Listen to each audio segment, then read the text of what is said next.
సంపూర్ణ కార్తీక మహాపురాణము 5వ రోజు పారాయణము. నవమాధ్యాయము.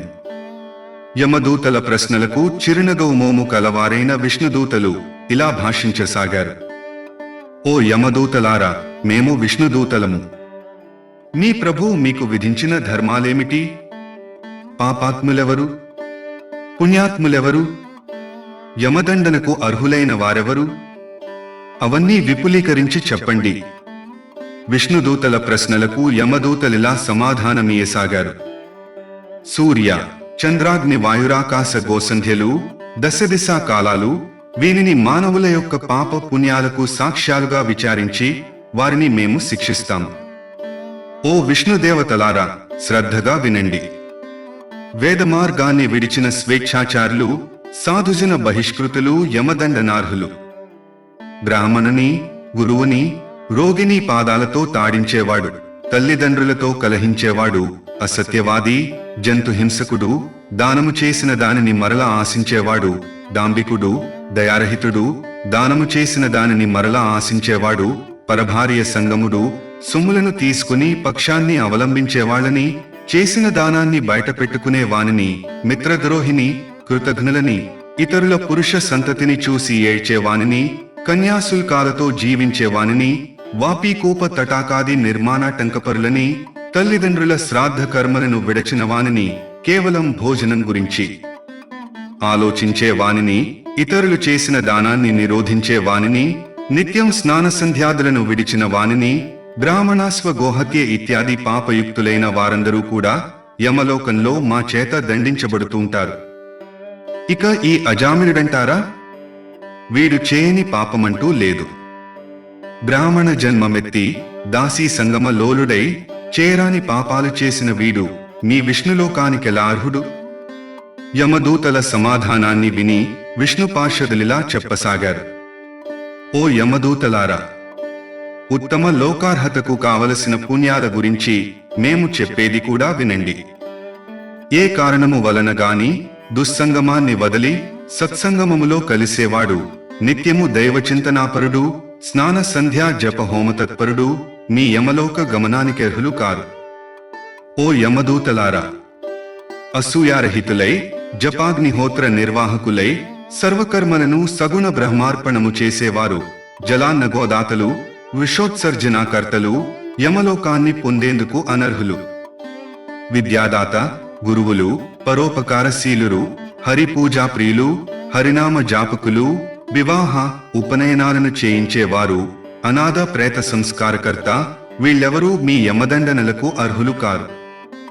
నిత్యము సాలగ్రామాన్ని అర్చించి తత్తీర్ణాన్ని పానము చేసేవాడు, తులసి కాష్ట మూలికలను ధరించేవాడు, గృహాంగణాలలో తులసిని పెంచేవాడు, భాగవతాన్ని పఠించేవాడు, పూజించేవాడు, వినేవాడు, సూర్యుడు మేష, తుల, మకర సంక్రాంతులందుండగా ప్రాతస్నానమును ఆచరించేవాళ్లు, వీళ్ళెవరూ కూడా మీ యమలోకానికి అనర్హులు.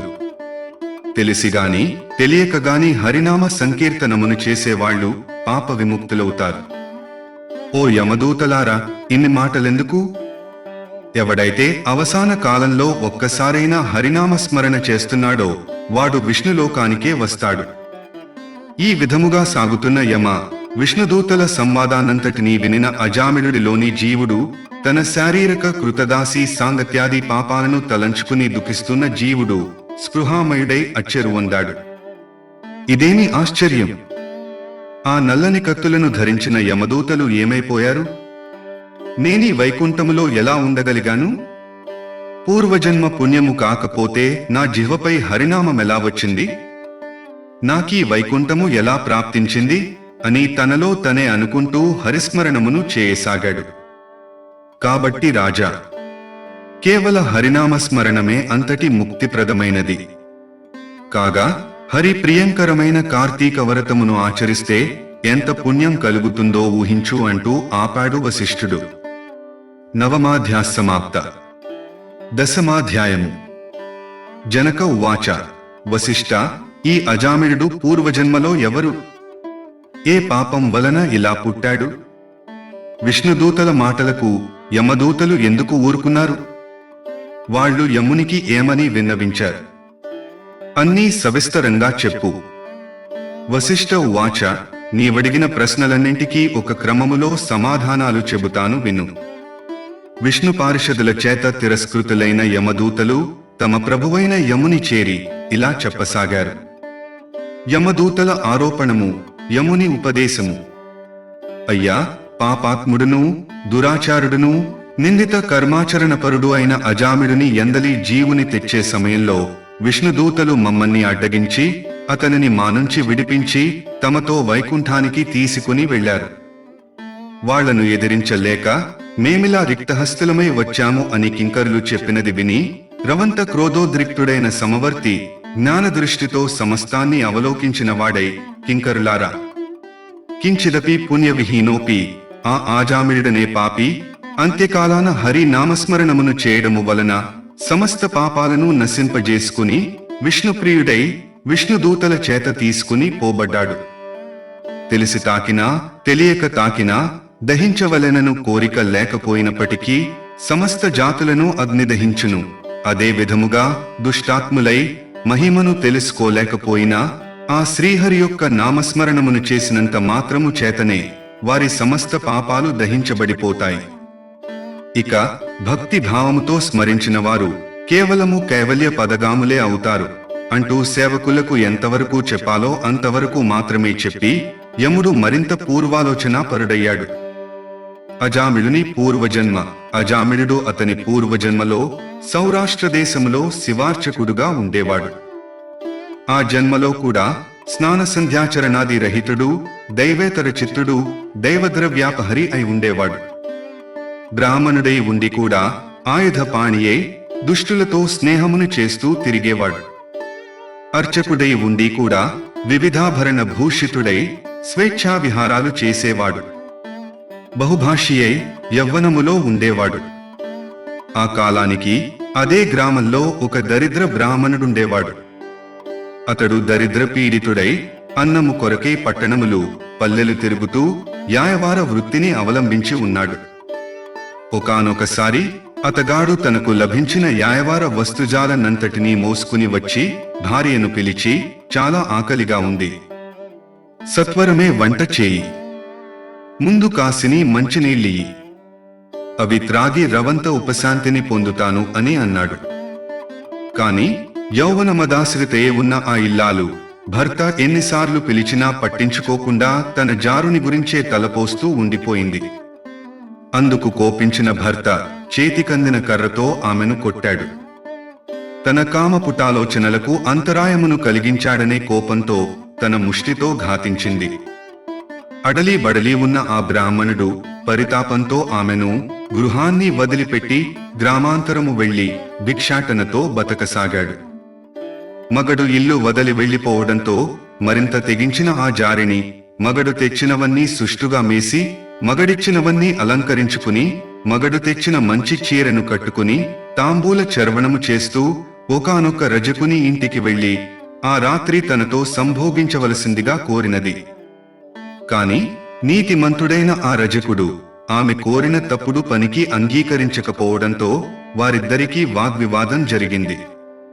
అంతటితో వాంఛితార్థం నెరవేరని ఆ బ్రాహ్మణ జారిని వీధినపడి రసికులను వెతుక్కుంటూ పోతూ ఇతః పూర్వం చెప్పబడిన ఈశ్వరాలయార్చకుని చూసి సురత క్రీడలకు ఆహ్వానించింది. బ్రాహ్మణుడైన వీడు ఆమె పరస్త్రీ అని కూడా ఆలోచించకుండా అంగీకరించి ఆ రాత్రంతా ఆమెతో సుఖించాడు. అయినప్పటికీ ఆ జారిని సద్వంశ సంజాత అయిన కారణంగా కామము చల్లారగానే తన దోషాన్ని తెలుసుకున్నదై భర్తను వెతుక్కుంటూ వెళ్లి బ్రతిమాలి తెచ్చుకుని అది మొదలుగా అతని మాటలకు తుచ తప్పకుండా బ్రతకసాగింది. ఇటువంటి పాపాల వలన మరణానంతరం ఆ శివార్చకుడు రౌరవాది మహానరకాలు అనుభవించి సత్యనిష్ఠుడి కొడుకైన అజామిళుడుగా జన్మించి కార్తీక పౌర్ణమి నాటి శివ సందర్శనం, అంత్యకాల హరిస్మరణల పుణ్యం వలన మోక్షాన్ని పొందాడు. ఆనాటి శివార్చకుని జన్మలో ఇతనితో జారత్వం నెరపిన బ్రాహ్మణ జారిని కూడా కొంతకాలానికి మరణించింది. నరకానుభవమును పొంది కన్యాకుబ్జములోని చండాల గృహములో బాలికగా జన్మించింది.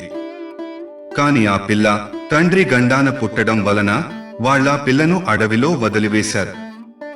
ఆ వనాంతర్గామి అయిన ఒక బ్రాహ్మణుడు ఆ బాలిక అరణ్యరోదన విని జాలిపడి తనతో తీసుకుని వెళ్లి తన ఇంటి దాసీకి పెంపకానికి ఇచ్చాడు. ఆ దాసీ దాని దగ్గర పెరిగిన ఈ పిల్లనే అనంతర కాలంలో అజామిళుడు దగ్గరకు తీసుకున్నాడు. మహారాజా, నువ్వడిగిన అజామిళుడి పూర్వగాథ ఇది. సమస్తమైన పాపములకు హరినామ స్మరణ కన్నా మించిన ప్రాయశ్చిత్తము మరొకటి లేదు. అది సాధ్యము కానప్పుడే ఇతరేతర ధర్మశాస్త్రాది ప్రోక్త ప్రాయశ్చిత్త కర్మలను ఆచరించాల్సి ఉంటుంది. జనక నరపాల, ఎవరి జిహ్వ హరిని కీర్తించదో, ఎవరి మనసు హరి చరణాలను ఆశ్రయించదో, ఎవరి చెవులు శ్రీహరి సంకీర్తనలను ఆలకించవో వాళ్ల పాపాలు ఏ విధముగానూ కూడా నశించే అవకాశము లేదు. ఎవరైతే ఇతర చింతలన్నిటినీ విడిచిపెట్టి విష్ణువునే ధ్యానిస్తూ ఉంటారో వారు తప్పనిసరిగా కైవల్యాన్ని పొందుతారనడంలో ఏమీ సందేహము లేదు. మోక్షాసక్తులను మురహరి స్మరణ ఏ విధంగా సూక్ష్మ మార్గమో అదే విధముగా కార్తీక ధర్మాచరణమనే సూక్ష్మ మార్గము కూడా మహోత్కృష్ట పుణ్యప్రదాయినియై పాతకాలను పారద్రోలుతుంది. పాపాలను నశింపచేసే శక్తి ఈ కార్తీక వ్రతాచరణకు మాత్రమే ఉండడము వలన ఎవరైతే ఈ దివ్యవ్రతాన్ని ఆచరించరో వాళ్ళు నరక ప్రాప్తులవుతారని తెలుసుకో. పాపనాశని అయిన ఈ కార్తీక మహత్యాన్ని శ్రద్ధాభక్తులతో వినినప్పటికీ కూడా మోక్షార్హులే అవుతున్నారు. ఆసక్తులైన వారికి పావన హృదయంతో ఈ మహత్యాన్ని వినిపించేవాడు వైకుంఠగతుడే విష్ణువుతో కలిసి సుఖించుతాడు. ఏవం శ్రీస్కాంద పురాణాంతర్గత కార్తీక మహత్యే నవమ దశమ అధ్యాయో సమాప్తము. 5వ రోజు పారాయణము సమాప్తము.